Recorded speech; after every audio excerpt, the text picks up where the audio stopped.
En el día de hoy vamos a tratar el tema sobre los milagros. Vamos a ver cuál es el verdadero milagro en la vida del cristiano, porque se habla mucho de los milagros. Vamos a definir conforme a la palabra el concepto de milagro. ¿Qué es un milagro realmente? Entonces, el tema de hoy es el verdadero milagro en la vida del cristiano. Gloria a Dios. Para lo cual los invito a que abran sus Biblias en el libro de Marcos, capítulo 9, verso 23. Toda enseñanza debe comenzar con la palabra de Dios, porque eso es lo que explicamos nosotros, es la palabra de Dios, no es nuestros pensamientos, no es nuestro querer, no es nuestro sentir, es lo que la palabra nos indica. Y por ella es que explicamos y estudiamos y enseñamos su santa y bendita palabra. Marcos capítulo 9, verso 23. Dice la palabra de Dios. Jesús le dijo, si puedes creer, al que cree, todo le es posible. Todo le es posible. Mire lo que dice la palabra aquí, precioso, ¿verdad? Y el verso 24 dice, e inmediatamente el padre del muchacho clamó y dijo, creo, ayuda mi incredulidad. ¿Qué nos está diciendo aquí la palabra de Dios? Que al que cree, todo le es posible. ¿Pero qué significa creer? Creemos que ¿Dios va a cumplir nuestros deseos? Esa es la gran pregunta que nos podemos hacer en este momento. ¿Dios va a cumplir mis deseos de sanidad, de prosperidad, cualquier clase de deseo que yo haga solamente con invocar el nombre de Cristo o creer en Cristo? O sea, la consecuencia de que yo crea y que se me cumplan los deseos es que yo invoque todo en el nombre de Jesús y de creer en Cristo. Pues la palabra de Dios me dice algo así parecido. Era en Juan 14:13 nos dice, y todo lo que pidieres al Padre en mi nombre lo haré, para que el Padre sea glorificado en el Hijo. Si algo pidieres en mi nombre, yo lo haré.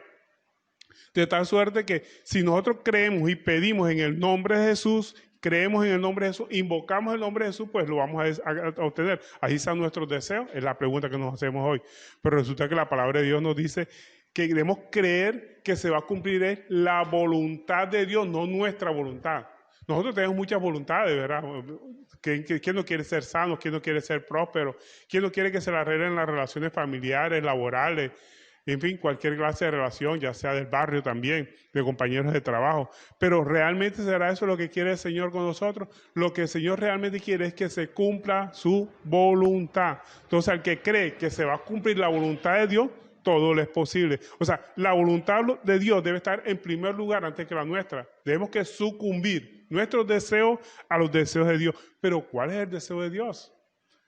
El deseo de Dios es que nosotros busquemos el reino de Dios y su justicia, ¿verdad? Todo. Primeramente buscar el reino de Dios y su justicia. Y las demás cosas. ¿Cuáles son las demás cosas? Nuestros deseos.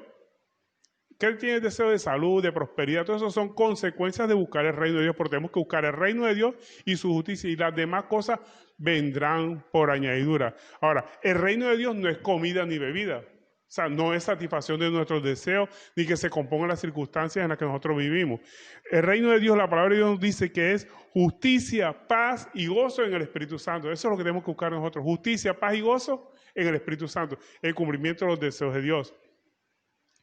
Porque así como dice Mateo 6:33, buscar primeramente el reino de Dios y su justicia y todas estas cosas, es decir, las necesidades corporales, las necesidades materiales, las necesidades físicas, las necesidades de relaciones familiares, económicas, laborales, en fin, toda clase de relaciones se van a componer o se van a enderezar simplemente con buscar primeramente el reino de Dios y su justicia. Y en 2 de Pedro capítulo 3, verso 9, el Señor nos dice, el Señor no tarda su promesa, según algunos tienen por tardanza, sino que es paciente con nosotros, no queriendo que ninguno perezca, sino que todos procedan al arrepentimiento. En otras palabras, para conocer la voluntad de Dios tenemos que arrepentirnos. ¿Qué significa arrepentirse?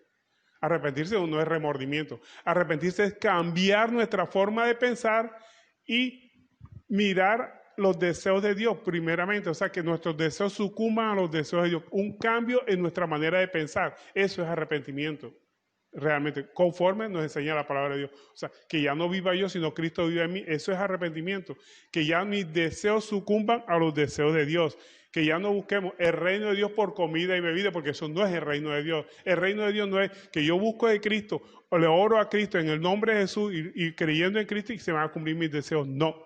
Se van a cumplir son los deseos de Dios. Por eso la palabra de Dios en el verso que estábamos leyendo de Marcos 9:23 nos dice, si puedes creer, el que cree, todo le es posible. Pero ¿cree qué? No creer en mis deseos, que se van a cumplir mis deseos, sino los deseos de Dios. en buscar el reino de Dios y su justicia. Pero hay un problema. Cuando nosotros estamos buscando el reino de Dios y su justicia, ¿cuál es el problema que se nos presenta? La credulidad. Por eso en el verso 24 dice, e inmediatamente el padre del muchacho, verso 24 del capítulo 9 de Marcos dice, e inmediatamente el padre del muchacho clamó y dijo, creo, ayuda a mi incredulidad. O sea, muchas personas creen en Dios, pero son incrédulos. ¿En qué consiste la incredulidad? La incredulidad la podemos mirar desde dos puntos de vista. En oposición a los mandatos de Dios o a las enseñanzas de Dios. ¿Por qué se presenta esa oposición? Esos obstáculos. Por las ideas que nosotros venimos arrastrando, unas ideas que traemos del mundo, unas ideas que nos han enseñado desde pequeños, por las tradiciones en las que hemos estado viviendo. Esas ideas son obstáculos para creer conforme a la palabra de Dios. Tenemos muchos deseos, ¿verdad? Deseos. Entonces, hay muchas personas que buscan las promesas de Dios para que satisfaga al Señor sus deseos a través del cumplimiento de la palabra. Simplemente con invocar el nombre de Dios, Él va a cumplir nuestros deseos. No, así no funcionan las cosas. Entonces, el mayor obstáculo a la credulidad o al creer está en los obstáculos que se ven como el deseo. ¿Y cuáles son los deseos? Las ambiciones que el hombre tiene. También las tradiciones, las costumbres que hemos venido arrastrando de familia, la que nos ha enseñado. La religiosidad con sus tradiciones y costumbres nos hace ser incrédulos. Son obstáculos para que nosotros creamos en el verdadero Dios, en cumplir los propósitos y objetivos del Señor que tiene con cada uno de nosotros, que Él quiere establecer su reino. Y recuerde que el reino de Dios no es comida ni bebida, o sea, que se arreglen nuestros problemas de subsistencia, sino justicia, paz y gozo en el Espíritu Santo. Pero para eso tenemos que vencer muchos obstáculos. Primero, nuestros deseos, nuestras ambiciones. Segundo, tenemos que vencer las tradiciones, esas costumbres que nos han enseñado a través de la familia. También tenemos que combatir los obstáculos de las filosofías, la sabiduría humana, que a través de la sabiduría humana muchas veces se controvierte la misma palabra de Dios. Los dogmas. Hay personas que leen la Biblia pero con dogma en la cabeza. ¿Qué es un dogma? Un dogma es un principio, un concepto preconcebido que se tiene algo y tratan de ajustar los versículos, agarrar los versículos de los cabellos, por así decirlo, perdonen a la palabra, para tratar de justificar esa creencia. No, son dogmas. Dogma es una creencia innegable, o sea que si usted parte de un dogma estudiando la Biblia no la va a poder entender, tiene que deshacerse de los dogmas, tiene que deshacerse de las tradiciones, tiene que deshacerse de las filosofías, de los deseos, de las tradiciones que ha venido arrastrando para poder asimilar bien la palabra de Dios. Por eso en Romanos 12, verso 2 nos dice, no os conforméis a este siglo, o sea, a las tradiciones, a las costumbres, a los deseos, a la filosofía, a los dogmas. Dice, sino transformaos por medio de la renovación de nuestro entendimiento. O sea, que el gran problema para que no podamos creer, el gran obstáculo a la credulidad conforme a la palabra de Dios, está aquí en nuestra mente, en cómo hemos venido arrastrando esas tradiciones, esas filosofías, esos dogmas que no son... la Biblia no los enseña, pero que muchas personas utilizan versículos aislados de la Biblia para sustentar unos dogmas. No, la Biblia no parte de dogmas, sino de la misma enseñanza de esa misma palabra, porque dogma es una creencia innegable. Entonces Romanos 12:2 nos dice, no os conforméis a este siglo, sino transformaos por medio de la renovación de vuestro entendimiento para que comprobéis cuál sea la buena voluntad de Dios, agradable y perfecta. Entonces tenemos que renovar nuestro entendimiento, desechar esos deseos, esas tradiciones, esas filosofías, esos dogmas que hemos venido arrastrando para poder entender realmente lo que Dios quiere de nosotros, que es que nosotros seamos salvos. Y en Hechos 3:19 nos dice cómo tenemos nosotros que solventar esos obstáculos. Mire, en Hechos 3:19 nos dice, así que arrepentíos. Arrepentíos es eso, es desechar esa vieja manera de pensar, esas tradiciones, esas costumbres, esas filosofías, esas viejas enseñanzas que hemos arrastrado de familia. No, que mi papá, mi mamá hacía esto así, yo siempre lo vengo haciendo así. Esas son tradiciones que tenemos que desechar para poder asimilar las enseñanzas de la palabra de Dios. Si usted estudia la palabra de Dios con dogmas, con tradiciones, con filosofías que han venido arrastrando de su familia, no va a poder entender bien la palabra de Dios y va a caer en incredulidad, porque son oposiciones, obstáculos que se presentan para entender lo que la palabra de Dios nos quiere enseñar. Por eso Hechos 3:19 nos dice, así que arrepentíos es de cambiar, cambiar nuestra manera de pensar y convertíos. O sea, cambiar la manera de pensar y convertir quiere decir, si cambiamos la manera de pensar, cambiamos nuestra manera de actuar. seguir al Señor, convertidos, para que sean borrados nuestros pecados, para que vengan de la presencia del Señor tiempo de refrigerio. Y Él envía a Jesucristo que os fue anunciado. Entonces vemos aquí cómo la palabra nos está enseñando que tenemos que renovar nuestro entendimiento, cambiar esa forma de pensar que tenía, quitar de nuestra imaginación de que Dios viene a suplir nuestros deseos, que si yo invoco el nombre del Señor y Él va a satisfacer mis deseos, me va a hacer sano. No, eso es mi deseo.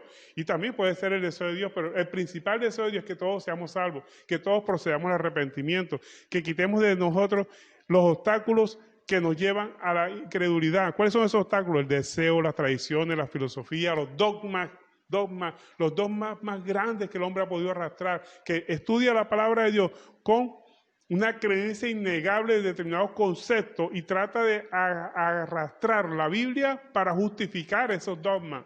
No, tenemos que desechar los dogmas por eso no lo podemos hacer nosotros solos, tenemos que pedirle la ayuda del Espíritu Santo, porque hay dogmas que nosotros hemos venido arrastrando, que los creemos como sagrados. Cuidadito se mete usted con esos dogmas, porque se mete el lío. Entonces, el Espíritu Santo es el que convence. Yo no convenzo a nadie. El que convence es el Espíritu Santo, y cuando Él convenza, nos convencerá de justicia, de pecado y de juicio. Entonces, tenemos que pedir la ayuda del Espíritu Santo para que nos ayude a borrar esos deseos, esas tradiciones, esas filosofías, esos dogmas, esas creencias innegables que hemos venido arrastrando, para que podamos entender la santa y bendita palabra de Dios. Entonces, la incredulidad vemos que se compone de dos puntos de vista. La oposición, que ya vimos cuáles son esas oposiciones de acuerdo a las ideas del mundo, que está basada en deseos, tradiciones, filosofía y dogmas. Pero por otro lado tenemos la desconfianza. Hay desconfianza, hay duda con respecto a la palabra de Dios. ¿Pero por qué viene esa duda, esa desconfianza? Por desconocimiento de la misma palabra. La palabra nos enseña que mi pueblo se pierde, dice Dios, por falta de conocimiento. Tenemos que estudiar más, escudriñar la palabra de Dios. Falta de escudriñar la palabra de Dios nos da falta de criterio. Y nosotros tenemos que estudiar la palabra. El mismo Señor nos dice, escudriñar las Escrituras. En Juan 5:32 nos dice, escudriñar las Escrituras. Porque a vosotros parece que en ella tenéis vida eterna. O sea, cuando las personas leen la palabra de Dios están buscando esa vida eterna. Pero ¿qué pasa cuando usted empieza a estudiar las Escrituras? Nos sigue diciendo en Juan 5:39, a vosotros parece que en ella tenéis vida eterna y ellas son las que dan testimonio de mí. Y no queréis venir a mí para que tengáis vida. En otras palabras, las Escrituras, desde Génesis a Apocalipsis, está hablando de Cristo. Toda la Escritura habla de Cristo, es cristocéntrica, toda la Escritura. Desde Génesis, comenzando de Génesis hasta finalizarlo con el Apocalipsis. Por eso dice, todas ellas dan testimonio de mí, o sea, de nuestro Señor Jesucristo. Y no queréis venir a mí para que tengáis vida. Pero ¿cuál es la voluntad de Dios? Dios quiere sanarnos. La misma palabra nos enseña que por sus llagas fuimos curados. ¿De qué fuimos curados? De la lepra del pecado. Ese es el mal que arrastra a toda la humanidad, la lepra del pecado, para lo cual debemos cambiar. Para poder quitar esa lepra del pecado de nuestra vida, tenemos que cambiar nuestra forma de pensar para que cambiemos nuestra forma de actuar, porque no hay otra forma. Y eso solamente lo conseguimos a través del arrepentimiento. Arrepentimiento es cambio en la forma de pensar. Si yo no cambio mi forma de pensar, no puedo cambiar mi forma de actuar. Entonces tenemos que cambiar nuestra forma de pensar. Y eso es el arrepentimiento. Por eso el primer mensaje de nuestro Señor Jesucristo fue arrepentíos, porque el reino de los cielos se ha acercado. O sea, cambien su manera de pensar para que me puedan seguir, dice el Señor, parafraseando el primer mensaje de nuestro Señor Jesucristo. Tenemos que arrepentirnos. Y arrepentirse es cambiar la manera de pensar. No es remordimiento. Arrepentimiento no es remordimiento. Porque remordimiento pasa. Y muchas personas hacen cosas por remordimiento. Por remordimiento las personas llevan flores a los muertos, pero no por arrepentimiento. Por remordimiento muchas personas se conduelen de un daño que han hecho, pero el arrepentimiento es cambiar nuestra forma de pensar para que nosotros podamos obedecer los mandatos del Señor. Y por eso el Salmo 119, verso 5 nos dice, lámpara a mis pies es tu palabra y lumbrera a mi camino. Tenemos que estudiar la palabra, tenemos que escudriñarla. La única forma de salir de nuestra vida pecaminosa, de nuestra mala manera de actuar, es estudiar la palabra de Dios. Lámpara a mis pies es tu palabra y lumbrera a mi camino. Cuando la Biblia habla de mi camino, se refiere a mis pensamientos, nuestros pensamientos. Por eso, porque cuando nosotros se nos presentan situaciones, las analizamos con qué, con respecto a nuestros pensamientos. Y lo que tenemos que cambiar nosotros son nuestros pensamientos.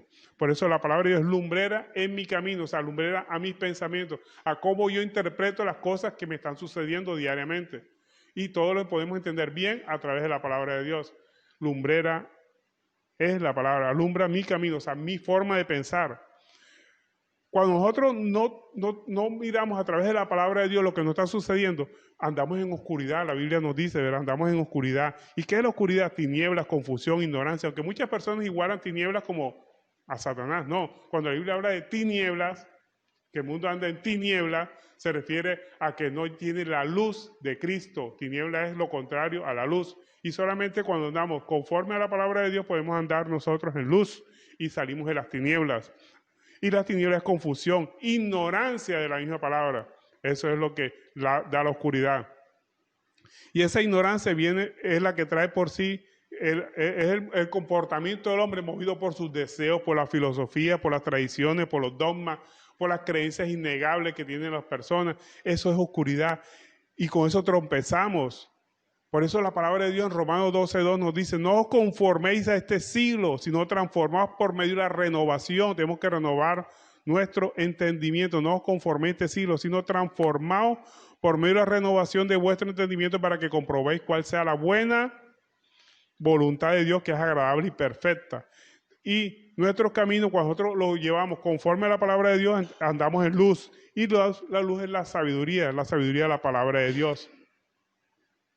Ahora, entremos ya en materia. ¿Qué son los milagros? Los milagros son hechos asombrosos, dicen muchas personas, atribuibles a Dios, ¿verdad? Hechos que de Dios, pero realmente son hechos que Dios hace para que su nombre sea glorificado. Eso es básicamente lo que se conforma, lo que se puede definir como milagro. Todo se hace, esos milagros que Dios hace son para confirmar el mensaje de salvación. Son hechos muchas veces asombrosos, que a veces son malos a los ojos del hombre. Por lo menos la destrucción de Sodoma y Gomorra. Eso es un milagro de parte de Dios. Cómo destruyó una ciudad, 2 ciudades en un abrir y cerrar de ojos, así como dice Génesis 19:24. Dice, entonces Jehová hizo llover sobre Sodoma y Gomorra azufre y fuego de parte de Jehová. O sea que Dios mismo mandó esa lluvia de fuego y azufre sobre Sodoma y Gomorra, las destruyó. Y esa fue una obra milagrosa. Pero desafortunadamente las personas ven el milagro como entre cosas buenas para el hombre, como salud, bienestar y cosas por el estilo. Pero vemos aquí cómo a través de un milagro Dios destruyó a Sodoma y Gomorra. Y sigue diciendo la palabra de Dios, desde los cielos destruyó las ciudades y aquella llanura y todos los moradores de aquella ciudad y el fruto de la tierra. A través de un milagro Dios destruyó hombres, destruyó tierra, destruyó cosechas, destruyó casas, destruyó viviendas. La destrucción de Sodoma y Gomorra, eso fue un milagro. Las 10 plagas de Egipto destruyeron la vanidad, primero que todo la vanidad del faraón, pero también destruyó a muchos de los egipcios. Deuteronomio 6:22 nos dice, Jehová hizo señales y milagros grandes y terribles en Egipto, sobre faraón y sobre toda su casa, delante de nuestros ojos, y nos sacó de allá para traernos y darnos la tierra que juró a nuestros padres. En otras palabras, los 10 plagas de Egipto fueron una obra milagrosa de Dios, pero para los egipcios era mala. Hubo destrucción, hubo plaga, hubo hambre, muerte de los primogénitos, y en fin, muchas cosas que a los ojos de otras personas es mala, pero son obras milagrosas de parte de Dios. La lepra de María, porque estos buenos conceptos tenerlos en claro, porque hay muchas personas que no ven en la enfermedad un milagro de Dios. La lepra de María, la hermana de Moisés, fue una obra milagrosa de parte de Dios. ¿Por qué le dio la lepra a María? Recordemos un poco. María resulta que se puso a hablar contra Moisés porque Moisés había tomado como mujer a una mujer negra. Y entonces, por estar murmurando de Moisés, Dios castigó a María, la hermana de Moisés, con lepra. Miremos lo que nos dice Números 12:10. Números capítulo 12, verso 10 dice, y la nube se apartó del tabernáculo, y aquí que María estaba leprosa como la nieve, y miró a Aarón y a María, y aquí que estaba leprosa. Y dijo Aarón a Moisés: oh Señor mío, no ponga ahora sobre nosotros este pecado, porque locamente hemos actuado y hemos pecado. El mismo Aarón reconoció que había pecado delante de Dios, pero quien recibió las consecuencias del pecado fue María.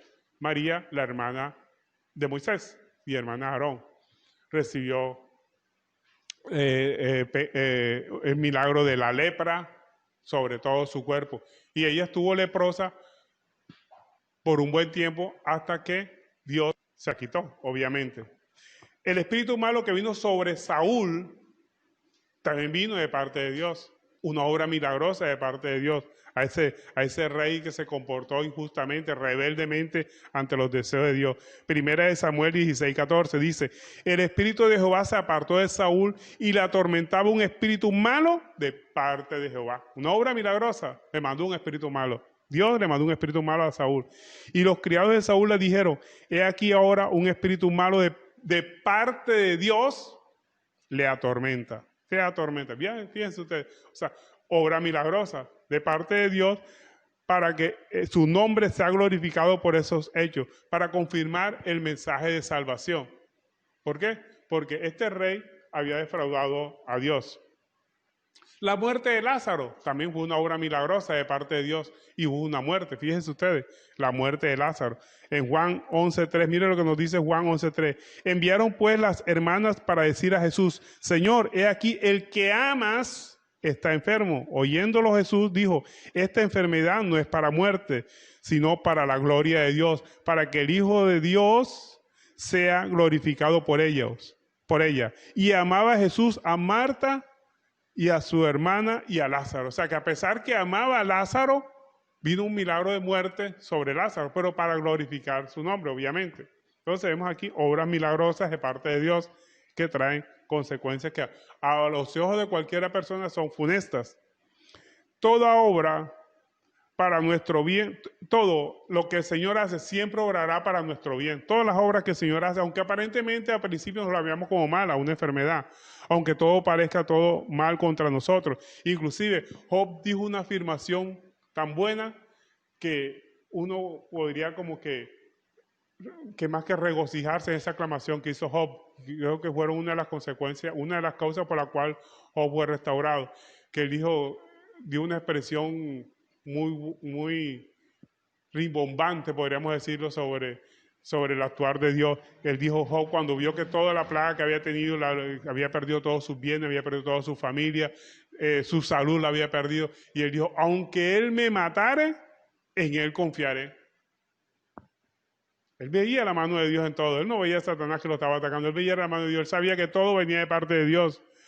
Y eso lo podemos encontrar, lo que estén buscando en la palabra de Dios, en Job capítulo 13, verso 15. Dice: he aquí, aunque él me matare, en él esperaré. ¿Será que nosotros podemos decir eso? ¿O simplemente vemos la mano de Dios en las cosas buenas y en las cosas aparentemente malas, porque al final son buenas? Como dice Romanos 8:28, todo lo que les sucede a los que conforme a su propósito son llevados es para su bien. Todo lo que nos ocurre es para nuestro bien, aunque a principio nosotros nos parezca que son cosas malas. Pero todo obra para bien, porque también tenemos que tener en cuenta que Dios es el que ama, disciplina como buen padre. El padre malo no disciplina a sus hijos, el buen padre sí disciplina a sus hijos. Hay que enfocarse en su mensaje de salvación y no en los milagros. ¿Cuál es el objetivo de las cosas? No pregunte para qué, sino por qué. Y es lo más importante de todo lo que nos esté sucediendo en un momento dado. Al respecto, mire lo que nos dice Mateo 8:3. Mateo capítulo 8, verso 3 dice, cuando limpió al leproso, Jesús extendió la mano y le tocó diciendo: quiero ser limpio, y al instante su lepra desapareció. Entonces Jesús le dijo: mira, no le digas a nadie, sino ve, muéstrate al sacerdote y presenta la ofrenda que ordenó Moisés para testimonio de ello. Entonces vemos aquí que Jesús mandó al leproso que no dijera que había recibido el milagro de la lepra. ¿Por qué? Porque Él no quiere que lo busquen por los milagros que realizó Jesús, sino que lo busquen por su palabra, por su mensaje de salvación que ha dado al hombre. Fíjense usted que aquí le mandó al leproso cumplir lo que decía el Antiguo Testamento, exactamente en Levítico 14, que habla sobre la ofrenda que tiene que presentar por la sanidad que había recibido. Muchos creen que Jesús sería un hombre milagrero, que vino a solucionar problemas terrenales. No, Jesús no vino a solucionar problemas terrenales. Es más, los judíos pensaban que Jesús había venido a libertarlos del yugo de los romanos, y Jesús no vino a eso, no vino a constituirse rey para quitarle el yugo de los romanos. Él vino a constituirse rey desde el punto de vista espiritual, a gobernar sobre las almas espiritualmente, no físicamente. Él no vino a gobernar sobre Israel físicamente, sino espiritualmente, y eso fue lo que él vino. Él no quiere que lo considere un hombre milagrero. Él no vino a solucionar problemas terrenales, sino a problemas espirituales. La sanación y otras señales dependen del propósito de Dios y no dependen de la fe. Porque hay una doctrina que habla que usted puede recibir sanaciones por fe. De acuerdo a la fe que usted tenga, recibe milagros. La fe es para que demos buen testimonio, para que nosotros cambiemos nuestra manera de actuar. Para eso es la fe, así como dice Hebreos 11:1. Es pues la certeza de lo que se espera, la convicción de lo que no se ve. Por ella, por esa fe, alcanzaron buen testimonio los antiguos. Y por la fe nosotros alcanzamos buen testimonio, porque estamos caminando viendo al invisible, que es nuestro Señor Jesucristo. Y por la fe nosotros cambiamos nuestra manera de actuar, damos buen testimonio. Dejamos la vida mundana, vemos el actuar de Cristo en medio de las circunstancias, como dice el verso 27 del capítulo 11 de Hebreos, dice: por la fe dejó a Egipto, no temiendo de la ira del rey, porque se sostuvo como viendo al invisible. Por la fe nosotros dejamos el vivir mundano, dejamos las creencias del mundo, dejamos las viejas tradiciones, dejamos los dogmas, dejamos la filosofía, dejamos nuestros propios deseos para ir en pos del cumplimiento de los deseos de Dios. ¿Y cuál es el deseo de Dios? Que Él no quiere que nadie se pierda, sino que todos lleguen al conocimiento de la palabra para que sean salvos. Ese es el verdadero deseo y el cual nosotros tenemos que buscar que se cumpla, y Él suplirá nuestras necesidades. Pero no buscar a Dios para que supla nuestras necesidades físicas, sino nuestras necesidades espirituales. Él nos ayuda a fortalecer nuestra fe. Ayuda a nuestra fe. Podamos decir nosotros: Señor, ayuda a nuestra incredulidad, que nos ayude a borrar a esos obstáculos que no permiten que nosotros lo veamos a Él, como son nuestros propios deseos, nuestras propias tradiciones, esa filosofía que hemos venido arrastrando, esos dogmas que hemos venido arrastrando, para que podamos ver y creer en la palabra de Dios, en sus enseñanzas. Ahora, ¿qué es milagro de acuerdo a la óptica de Dios? Porque vemos que milagro de acuerdo a la óptica del hombre son hechos buenos que vienen de la mano de Dios, pero no es los hechos malos. Ahora, vamos a ver lo que significa un milagro desde la óptica de Dios. Al respecto, lo invito a que nos acompañe en Marcos capítulo 6, verso 5. Muchos teólogos dicen que Marcos es uno de los primeros evangelios y que los demás evangelios se fundamentan en Marcos, hablando de los evangelios sinópticos. Marcos capítulo 6, verso 5 dice: y no pudo hacer allí ningún milagro, salvo que sanó a unos pocos enfermos poniendo sobre ellos la mano. Imagínense ustedes. Aquí nos está mostrando claramente la palabra de Dios, que el milagro que Dios habla, el verdadero milagro para Dios, no es la sanación del cuerpo. Fíjense ustedes, vamos a leer otra vez Marcos capítulo 6, verso 5, dice: y no pudo hacer allí ningún milagro, o sea, no hizo ningún milagro para Dios, desde el punto de vista de Dios no hizo ningún milagro, salvo que sanó pocos enfermos. O sea que la sanidad de enfermos no era milagro para Dios, salvo que salvó pocos enfermos poniendo sobre ellos las manos.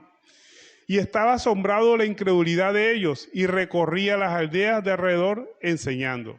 Entonces, el milagro para el hombre, ¿qué es el milagro para el hombre? Sanidad, prosperidad.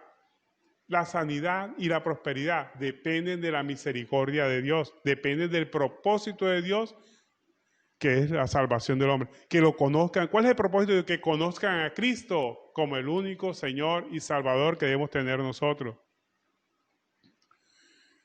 Miremos lo que nos dice Juan 20:30. Aquí nos dice el propósito de Dios. Juan capítulo 20, verso 30, dice: hizo además Jesús muchas otras señales. Esos son lo que nosotros los hombres o los hombres que no conocen de Dios lo ven como milagro. Hizo además muchas señales en presencia de sus discípulos, las cuales no están escritas en este libro, pero que se han escrito para que creáis que Jesús es el Cristo, el Hijo de Dios, y para que creyendo tengáis vida en su nombre. O sea, que esas señales, que son sanidades, son prosperidades que le ha dado al mismo hombre, que son esos cumplimientos de los deseos del hombre, son apenas señales para que conozcan a Cristo.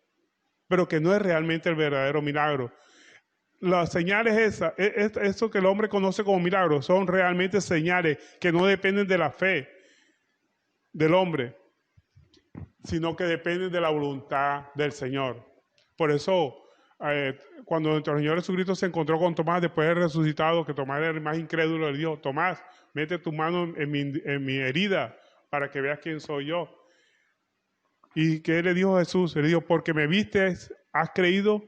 Bienaventurados los que no vieron y creyeron. O sea, el verdadero creyente no necesita ver para creer, necesita creer para ver los milagros de Dios. ¿Y cuál es el verdadero milagro de Dios? El cambio en las personas, esa transformación, dejar de ser lo que éramos antes para ser otras personas, una nueva criatura con base en la obra redentora de Cristo Jesús.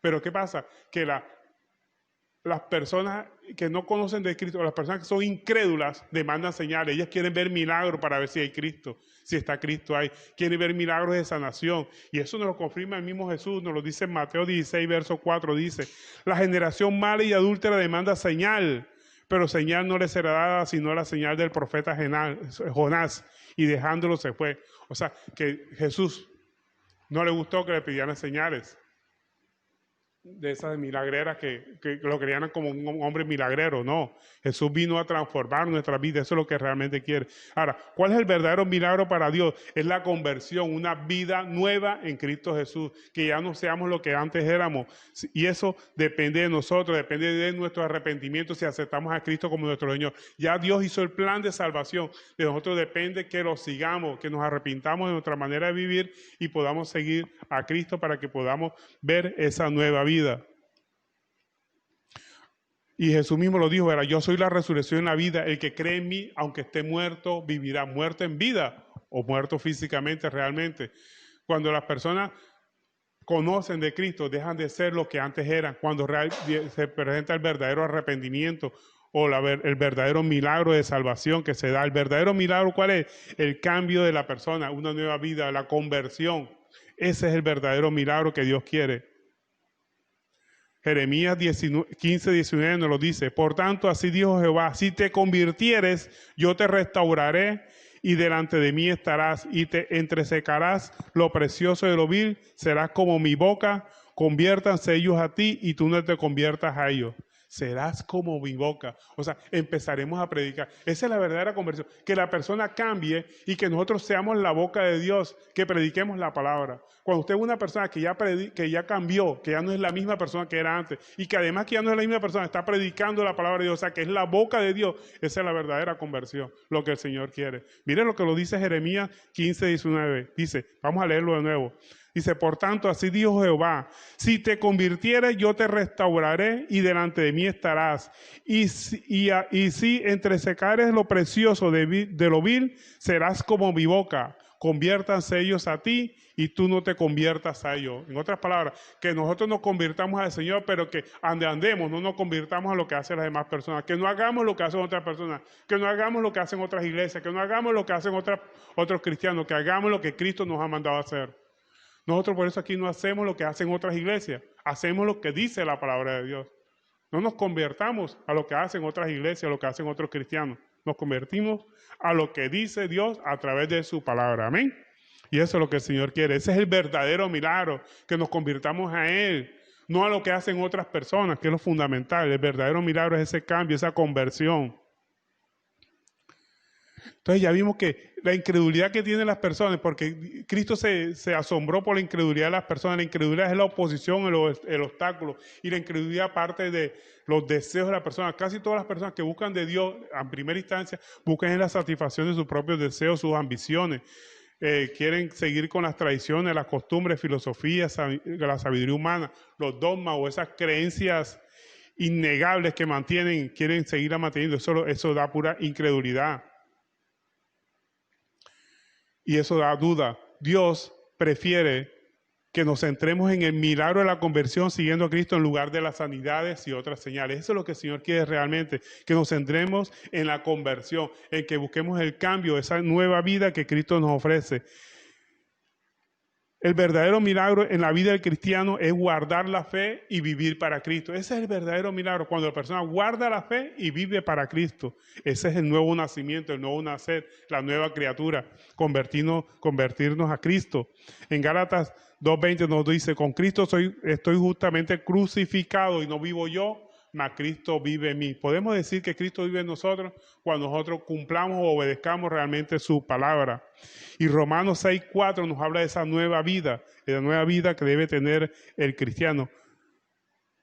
2 Corintios 5:16. 2 Corintios capítulo 5, verso 16 dice, de manera que nosotros de aquí en adelante a nadie conocemos según la carne. Y aún a Cristo, y aún si a Cristo conocimos según la carne, ya no lo conocemos así. ¿Cómo conocíamos nosotros a Cristo según la carne? Un Cristo crucificado, que lo teníamos anteriormente en la sala, en nuestro cuarto, ya no lo conocemos así. Ya Cristo no está crucificado. Él estuvo ahí, ahora no, ahora está reinando a la diestra de Dios Padre. Entonces, si antes creíamos en Cristo crucificado, ya no lo creemos ahí. Estuvo en la cruz, ya no está ahí, está reinando a la diestra de Dios Padre. Entonces tenemos una nueva vida. Entonces, de manera que de aquí en adelante nadie nos conozca según la carne como antes actuábamos, sino que somos nueva criatura en Cristo Jesús. Para culminar, debemos andar en esa vida nueva que Cristo nos ha ofrecido a través de su palabra. Ese es el verdadero milagro.